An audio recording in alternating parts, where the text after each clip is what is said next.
교단에서 이태원 사고에 대한 짧은 성명서가 나왔습니다. 먼저 그 총회장 이름의 성명서를 제가 낭독을 해드리겠습니다. 이태원 참사 사건의 깊은 애도를 표합니다. 2022년 10월 29일 늦은 밤 이태원에서 믿기지 않는 사회적 참사가 일어났습니다. 한국 기독교 장로회는 154명의 희생자분들에게 하나님 안에서의 영원한 안식이 있기를 빕니다. 아울러 149명의 부상자분들에게도 조속한 쾌유를 기원합니다. 무엇보다 정부 당국은 이번 사태를 온전히 수습하고 희생자들에 대한 존엄한 이유를 갖춘 장례 절차와 부상자들의 치료와 회복이 잘 이루어질 수 있도록 최선의 노력을 다해주기를 당부합니다. 지난 주말 이태원에 많은 인원이 모일 것이라고 예상되었음에도 불구하고 충분히 예방 조치를 취하지 못한 일에 대하여 정부의 책임 있는 반성과 진심 어린 사죄를 촉구하는 바입니다. 그리고 앞으로 더 이상 이러한 사회적 비극이 되풀이되지 않도록 무한 책임감을 갖고 국정에 임하기를 바랍니다. 우리는 다시 한번 이번 참사로 인한 희생자와 유가족, 부상자, 그리고 참담한 심정에 있을 국민들에게 하나님의 위로가 함께 하시기를 기도합니다. 2022년 10월 31일 교단의 성명서였습니다. 하나님께서 함께 하시고 우리 기도가 이루어져서 이 참사가 하나님의 위로 가운데 잘 마무리되고 책임질 사람들은 책임지고 그리고 다시 이런 사태가 일어나지 않도록 우리가 불과 8년 전의 세월을 통해서 국가 전체가 큰 아픔과 상처를 받았는데 그래서 많은 사람의 희생은 됐지만 그래도 우리가 안전한 사회로 한 단계 발전했다고 자부했는데 이런 어이없는 사태가 10년도 안 돼서 되풀이됐습니다. 우리의 마음을 모으고 또 뜻을 모아서 정말 이후에는 이런 일들이 일어나지 않도록 안전한 사회를 만들기 위해서 노력을 해야 되겠습니다. 오늘 우리가 찬양 함께 들었습니다. 한나의 찬양, 이게 한 30년, 40년 전에 교회에서 20대 청년들이 아주 잘 부르던 찬양이에요. 그래서 사실은 박자도 조금 까다롭고요. 음정도 쉽지는 않습니다. 제가 오늘 본문에 맞춰서 일부러 70대, 80대 제일 고령자이신 한나 회원들한테 이 찬양을 부탁을 드렸습니다. 잘하셨어요. 그리고 어느 때보다 뜨거운 환호와 박수를 많이 받으셨습니다. 앞으로 70대, 80대 분들에게 20대 청년들이 부르는 찬양을 많이 주문을 해야 되겠습니다. 하나님의 은혜가 이 찬양을 통해서 우리 한나 회원들이 한층 젊어지는 그런 계기가 되시길 바랍니다.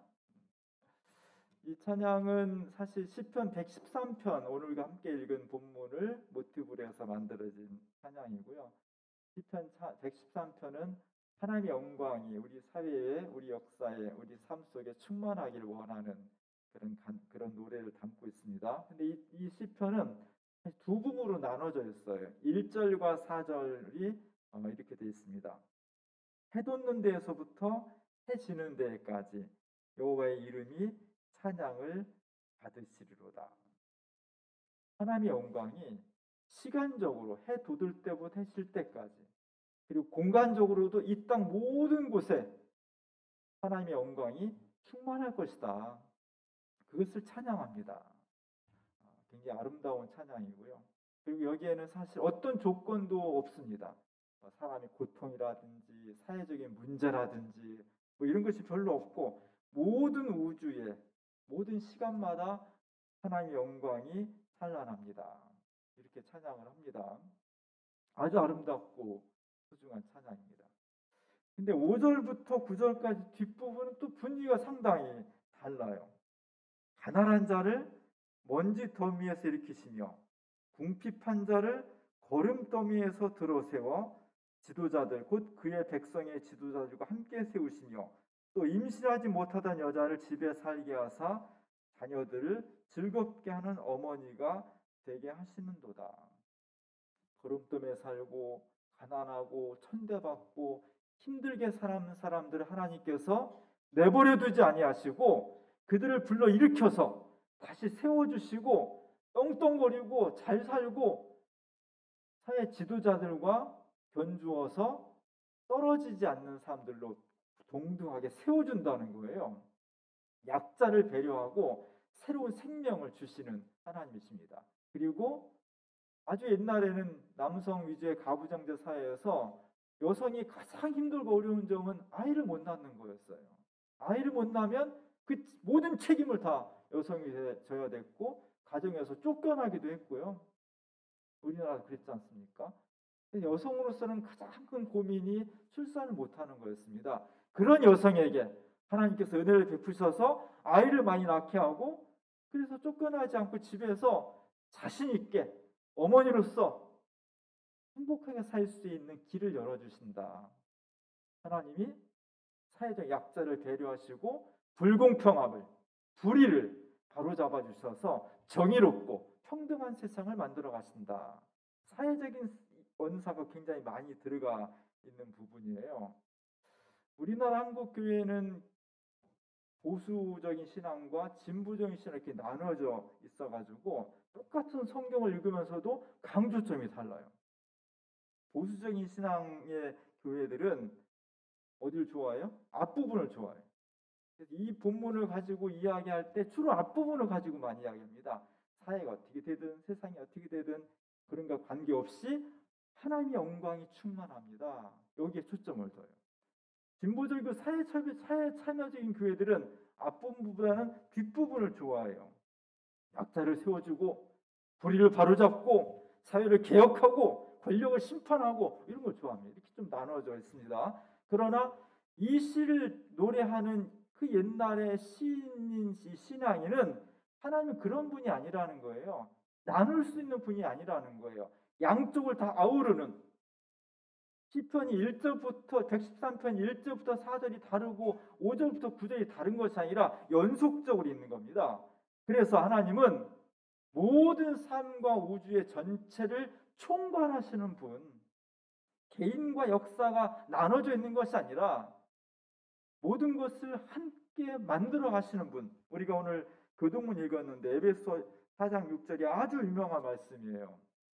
공동번역을 제가 보면 만민의 아버지이신 하나님도 한 분이십니다. 그분은 만물 위에 계시고 만물을 꿰뚫어 계시고 만물 안에 계십니다.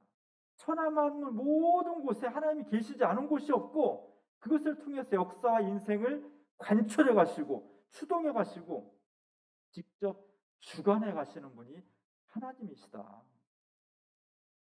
인간은 하나님을 보수적으로 믿을 수 있고 진보적으로 믿을 수 있지만 진짜 우리가 믿는 하나님은 보수와 진보가 나뉠 수가 없다는 거예요.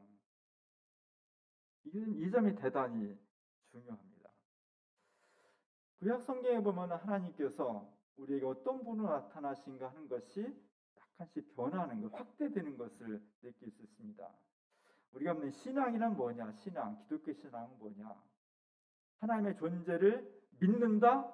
안 믿는다? 물론 그렇게 표현할 수도 있겠지만 신앙은 정확하게 말하면 하나님과의 관계예요. 우리가 부산에 있는 아무개랑 그냥 아는 사람일 수도 있고요. 내 옆에 있는 사람하고 자주 만나면서 밥도 같이 먹고 고민도 이야기하고 역사를 새롭게 하고 인생을 나누고 관계가 다른 거예요. 신앙이라는 것, 하나님과 내 관계가 점점 더 깊어지는 거예요. 그냥 얼굴만 아는 관계도 있고요. 그냥 주일날 와서 예배만 한번 드리는 관계도 있고요. 하나님과 수시로 만나면서 내 삶을 드리고 그분의 음성을 듣고 삶을 같이 고민하고 뒹굴고 이러면서 새로운 삶을 만들어가는 그런 관계도 있는 겁니다. 신앙은 하나님과의 관계예요. 인생과 역사의 사건 속에서 하나님을 어떻게 만났냐가 신앙의 핵심입니다. 성경은 그 기록이에요. 하나님을 내가 어떻게 만났는지, 우리가 하나님을 어떻게 경험했는지 그것을 구약에서부터 신약 성경까지 한 1000년 이상 동안의 수많은 사건과 경험을 통해서 기록해 놓은 것이 성경입니다. 그 중에 구약 성경의 핵심은 출애굽 사건이에요. 이스라엘 사람들이 애굽이라는 곳에서 오랫동안 노예로 살았는데 더 이상 노예로 살지 않고 자유를 찾았다는 겁니다. 해방을 얻었다는 거예요. 이건 놀라운 사건이었습니다. 이것을 한 사람이 아니라 집단적으로 경험한 거예요. 그 집단적 경험이 너무 감동적이었기 때문에 우리가 이분을 진짜 우리를 애굽에 탈출시킨 여호와라는 분을 우리의 신으로 섬기겠습니다 라고 약속을 한 거예요. 계약을 맺은 겁니다. 그 계약의 문서가 십계명인 것이고, 그래서 이스라엘 백성들은 저희는 오직 하나님만 섬기겠습니다. 그래, 그럼 나는 너희를 끝까지 책임져 줄게. 이게 약속의 핵심입니다. 이집트를 탈출하는 과정이 만만치 않았습니다. 너무 어려웠습니다. 그 모든 과정을 뚫고 하나님께서 기적적으로, 꼭 홍해를 가는 것만이 기적이 아니라 진짜 기적은 노예로 살던, 이집트 제국의 노예로 살던 이스라엘 사람들이 거길 탈출했다는 것이 진짜 기적이에요. 그때 경험한 하나님은 여호와는 어떤 분이지? 해방하시는 분이야. 여호와는 어떤 분이지? 자유를 주시는 분이야. 여호와는 그릇된 권력을 심판하시는 분이야. 여호와는 전쟁에서 애굽의 군대까지도 수장시킬 수 있는 승리하시는 분이야. 이런 분으로 경험을 한 거예요. 이게 대단히 중요합니다. 그리고 40년 동안 광야에서 헤매다가 드디어 그들이 그토록 원하는 젖과 꿀이 흐른다는 가나안 땅에 들어왔어요. 그 전에는 광야였고요, 노예 생활이었고, 배고프고 덥고 춥고 정착할 수 없는 땅이었습니다. 가나안 땅은 물이 있고 풀이 있고 농사를 지을 수 있고 가축이 있고 잉여 생산을 할 수 있는, 광야와는 전혀 다른 땅. 그래서 진짜 젖과 꿀이 흐르겠어요. 너무너무 좋은 땅이 있었던 거죠. 거기 들어왔을 때 이 상황은 출애굽을 경험했을 때 만난 하나님과는 전혀 다른 것이었습니다. 그리고 출애굽 때 하나님을 경험한 사람들 다 죽었어요. 모세를 비롯해 다 죽었습니다. 세대 교차가 된 거예요. 여기서 가나안 땅에 태어난 사람들은 출애굽을 몰라, 말로만 들은 거예요. 그들은 태어나 보니까 푸른 목초지가 있고 농사짓고 먹을 것이 풍요롭고 가축은 잘 되고 이런 세상에 태어난 거예요. 여기서 갈등이 있는 거예요. 세대 간의 갈등이 있는 겁니다. 우리나라 갈등이 심하죠. 직장 내에서 윗세대하고 아랫세대하고 젊은 층하고 갈등은 뭐 한 70% 정도 서로 갈등을 일으킨다고 해요. 갈등이 있습니다. 우리나라도 마찬가지예요. 저희가 민주화 80년대, 70년대, 80년대 민주화 운동을 한 세대들은 그 당시에 군부 독재라는 것이 너무 큰 억압으로 다가왔습니다. 그리고 간신히 어렵게 민주화를 이뤘고 산업화를 이뤄낸 거죠. 그 이후에 태어난 사람들은 태어날 때부터 어느 정도 민주주의가 이루어진 거예요. 싸울 필요도 없고 그것이 고민이 아니에요. 그냥 내가 안정되게 어떻게 우리에게 주어진 삶을 좀 더 행복하게 살아갈 수 있을까 고민의 방향이 다른 거죠. 저희도 마찬가지였습니다. 우리 부모님 세대는 전후 세대예요. 일제강점기를 거쳤고 한국 전쟁을 거쳤고, 그래서 부모님들은 1.4.5 때 한국 전쟁 때 이렇게 얘기하면요, 듣기는 듣지만 그 진작에 고민하지 않는 거예요. 내 문제가 아닌 거예요. 우리 이미 전쟁을 끝났고 우리가 주어진 것은 전쟁의 문제가 아니었고요, 어떻게 민주주의를 건설하냐가 핵심 과제였는데 계속 전쟁 얘기하면 그 지나간 얘기인데, 이런 갈등들이 있었던 겁니다. 마찬가지로 출애굽을 경험했던 사람들은 여호와 하나님 누구냐, 해방하시고 자유케 하고 역사를 주관하시고 심판하시고 뭐 이런 하나님이었어요. 근데 그 이후에 태어난 가나안 세대들은 고민이 뭐 탈출하고 자유롭고 그것이 고민이 아니었어요. 어떻게 하면 이 땅에서 안정되게 평안을 계속 지속 가능하게 할 수 있냐, 이것이 문제였던 겁니다. 근데 부모님 세대는 계속해서 하나님은 해방자이시고 애굽에 탈출했고 계속 이 얘기를 하는 거예요. 별 매력이 없는 거죠. 내 고민은 그게 아닌데, 이미 다 탈출했는데 자유 얻었는데 계속 자유를 얘기하니까 별로 매력이 없는 거예요. 이 세대들의 고민은 어떻게 하면 농사가 잘 될 수 있지? 작년에 가뭄 들어가지고 저가 다 죽었는데 어떻게 하면 비가 올 수 있지? 어떻게 하면 병충해 막을 수 있지? 어떻게 하면 소가 새끼를 낳다가 죽지 않고 새끼를 잘 낳을 수 있지? 이게 고민인 거예요. 그런 고민하는 세대들한테 계속 출애굽할 때 이랬다 저랬다 얘기하니까 귀뚱으로 안 들리는 거죠. 그때 가나안에 있는 많은 사람들이 이렇게 속삭이는 겁니다. 비는 누가 내려준 줄 알아? 소가 새끼를 잘 내려면 누구한테 빌어야 되는 줄 알아? 바알신이야. 바알이 이 땅에 비를 주관하고 햇빛을 주관하고 땅을 주관하고 생산을 주관하고 이런 신이야. 너희도 바알한테 한번 예배를 드려봐. 이게 굉장한 치명적인 유혹으로 다가왔던 겁니다. 사실 구약 성경은요, 출애굽한 사람들이 경험한 하나님, 해방하고 자유케 하는 이러한 하나님과 가나안 땅에 정착해서 그 다음 세대들이 문제로 생각했던 것에서 바알신이 유입되었는데 그 둘의 투쟁이에요. 이 싸움이 어마어마했던 겁니다. 구약성경 그게 전체예요. 그 싸움에 선봉장에 나섰던 사람들이 예언자들입니다. 우리가 알고 있는 엘리야, 이사야, 예레미야, 호세야, 아모스 이런 사람들이 핵심은 이거예요. 우리가 아무리 생산이 중요하고 아무리 고통스럽다 할지라도 바알이 우리를 살려주는 것이 아니라 바로 여호와 하나님께서 우리를 살려주시는 거다. 여호와 하나님은 전쟁에 승리하고 종살이에 탈출하게 하고 그런 하나님뿐만 아니라 그 하나님이 바로 비도 주관하고 소 새끼도 잘 낳게 하고 저도 잘 되게 하고 그분이 바로 진짜 하나님이야. 이 싸움이에요. 이 싸움에서 한때 한 90% 정도가 하나님이 져버렸어요. 왕부터 서민에 이르기까지 이스라엘 사람들 90% 이상이 다 엘리야가 온 천지를 다 봐도 하나님 믿는 사람은 저밖에 없어요. 다 바알을 섬기고 있습니다. 이렇게 말할 정도로 모두가 다 하나님을 떠나서 바알로 갔다는 겁니다. 이걸 뒤집은 거예요. 이걸 뒤집은데 선봉장으로 썼던 사람들이 예언자고요. 그래서 많은 예언자들이 고독했고 눈물 흘렸고 죽임을 당했습니다. 주장은 뭐냐면 하나님이 출애굽의 하나님이다.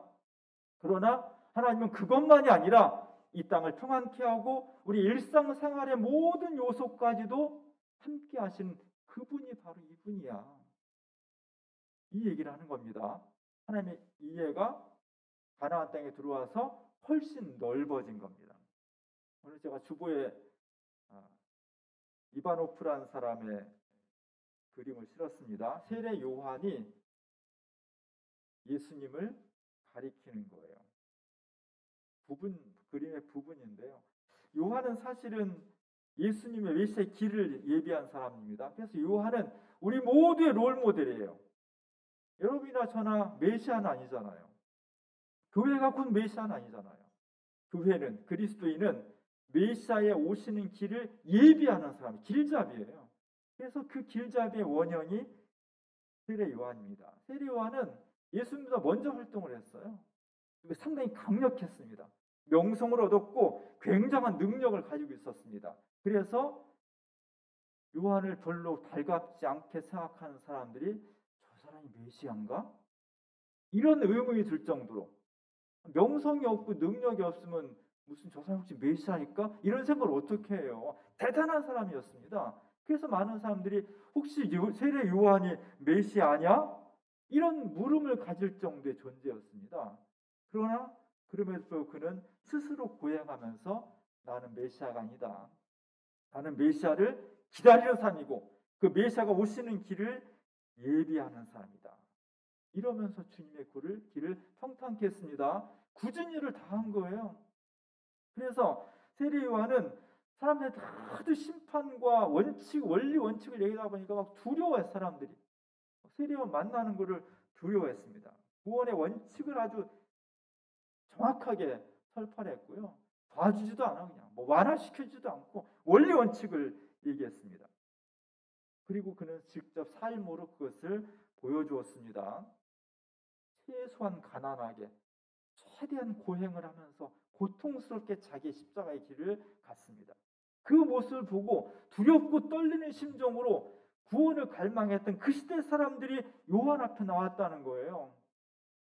뭘 혜택을 주고 그래서 온 것이 아니라 무서운 심판을 선언했음에도 불구하고 그 시대 사람들은 내가 어찌하면 구원받을 수 있을까라는 고민과 갈등 속에 있었기 때문에 그 험한 요단강 쪽으로 요한을 찾아서 왔다는 겁니다. 이게 대단히 중요한 거예요. 그리고 그 많은 사람들에게 세례를 베풀고 새로운 생명의 길을 제시해 주는, 그러면서 메시아의 길을 예비해 오신 분이 요한이었습니다. 오늘 본문, 오늘 저 그림은 그러던 어느 날 세례 요한이 사람들 세례를 주다가 저쪽에 보니까 어느 한 분이 오는데 그분을 손으로 가리키면서 바로 저분이다, 이렇게 얘기를 했다는 거예요. 모든 사람들이 깜짝 놀라서 그를 쳐다봤겠죠. 이 장면이 요한복음 1장에 이렇게 기록이 되어 있어요. 보라, 세상 죄를 지고 가는 하나님의 어린 양이로다.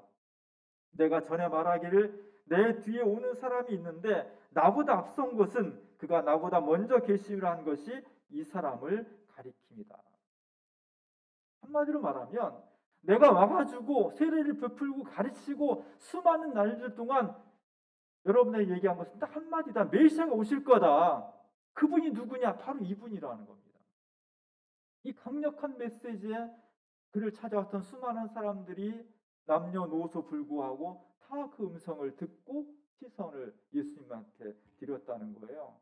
세례를 받고 나오는 사람, 세례를 받으러 들어가는 사람, 병 치유를 받고 오는 사람, 모든 사람들이 다 그가 가리키는 손가락을 보았다는 겁니다. 물론 여기 보면은 다 들은 건 아니에요.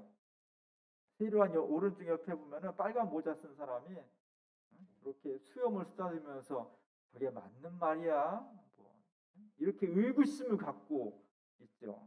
제가 이렇게 설교해도 많은 사람이 아멘으로 응답하지만 안 그런 사람도 있는 거예요. 그렇죠? 맞는 말일까? 이게 진짜일까? 이런 생각도 들잖아요. 세례요한같이 강력한 그런 하나님의 길을 예비하는 사람의 말씀을 듣고도 저런 사람이 있는 거예요. 우리가 기도할 것은 내가 저러지 말아야지. 특히 메시아가 이런 분이다. 메시아가 내게 오셨다. 구원의 길이 여기 있다라고 했을 때 이게 사실이겠어? 이런 사람이 되지 않기를 바라는 겁니다. 수많은 사람들이 이 말씀을 듣고서 예수님에게 시선을 두고 그 말씀을 따랐다는 거예요. 근데 그 메시아는 1000년 동안 이스라엘 사람들이 고난을 겪으면서 나라 망하고 뺏기고 짓밟히면서 우리에게 메시아를 주십시오. 누구처럼?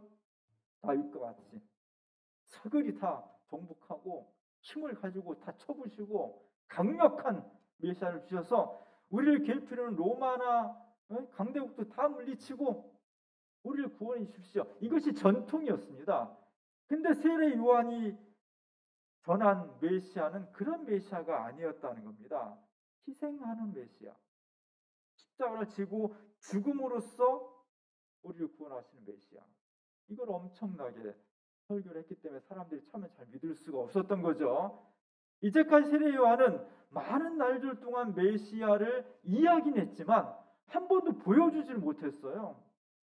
근데 지금 보여주는 순간이 오는 겁니다. 지금 메시아를 보여주는 거예요. 저분이다. 그분이 바로 내가 그렇게 목이 터져라 했던 바로 이분이다. 이 얘기입니다. 신앙은 그거예요. 우리가 믿는 예수님이 바로 우리가 기다리는, 우리가 정말 그토록 사랑하는 메시아인데 그것을 어떻게 받아들일 수 있냐가 핵심입니다. 오늘 시편에 보면은 하나님은 우주적인 분이에요. 온 우주 천지 만물에 충만하신 분, 그분이 하나님이십니다. 아주 거대하고 범접할 수 없는 분이죠. 그럼에도 불구하고 또 한편에서는 우리의 머리카락까지 셀 수 있는, 내 눈물 한 방울까지 위로할 수 있고 새 힘을 줄 수 있는 아주 세밀하신 분이에요. 하나님은 개인적인 하나님이에요. 그러나 동시에 사회적인 하나님이에요. 하나님은 거대 담론의 하나님이시고 실존적인 하나님이에요. 우리 모두의 인생과 역사 전체를, 우주 전체를 다 같이 아우르는 아주 총괄적인 하나님이십니다. 온 세상의 찬양을 받으시면서 동시에 사회 부조리까지 다 개혁하고 새롭게 정의를 세워나가시는 분. 한국교회가 하나님을 분열시켜서는 안 돼. 나는 그냥 사회 문제와 관계없이 우주적인 하나님만 믿어야지. 그래서 안 되고요. 하나님이 그냥 사회 정의만 외치는 출애굽의 하나님이야. 이렇게도 안 돼. 이 모두를 아우르는 분, 자유케 하고 해방을 주시면서 동시에 우리의 경제적인 문제, 건강의 문제, 자녀 교육의 문제, 미래의 문제, 그 모든 것까지도 다 책임지시고 우리에게 은혜와 사랑을 베푸시기 위해서 준비하시는 분, 우리가 이 신앙을 가질 수 있을 때 우리의 신앙이 건강해질 수 있는 겁니다. 오늘 예수님이 바로 이분이라고 하신 것처럼 오늘 시편 113편의 하나님이, 출애굽의 하나님이 곧 우리의 인생의 모든 문제를 책임져 주시는 은총의 하나님이라는 것, 이 하나님을 믿음으로 고백하면서 참 신앙에 이를 수 있기를 주님의 이름으로 간절히 축원합니다. 기도하겠습니다. 하나님, 우리가 주님을 알 때 부분적으로 알지 않길 원합니다. 하나님은 온 위에 충만하신 분이시고 영광을 받으시는 분이면서 동시에 우리의 사회적인 문제, 개인적인 문제까지 개입하셔서 사랑으로 응답하시고 구원해 주시는 분이심을 믿습니다. 우리가 오신 메시아가 한 부분적인 분이 아니라 우리 모두를 생명으로 인도하실 온전한 메시아인 줄 믿습니다. 이 믿음 가지고 큰 문제이든 작은 문제이든 사회적인 것이든 개인적인 것이든 주님과 함께 동행하며 참된 구원에 이를 수 있도록 우리를 인도하여 주옵소서. 예수님의 이름으로 간절히 기도합니다. 아멘.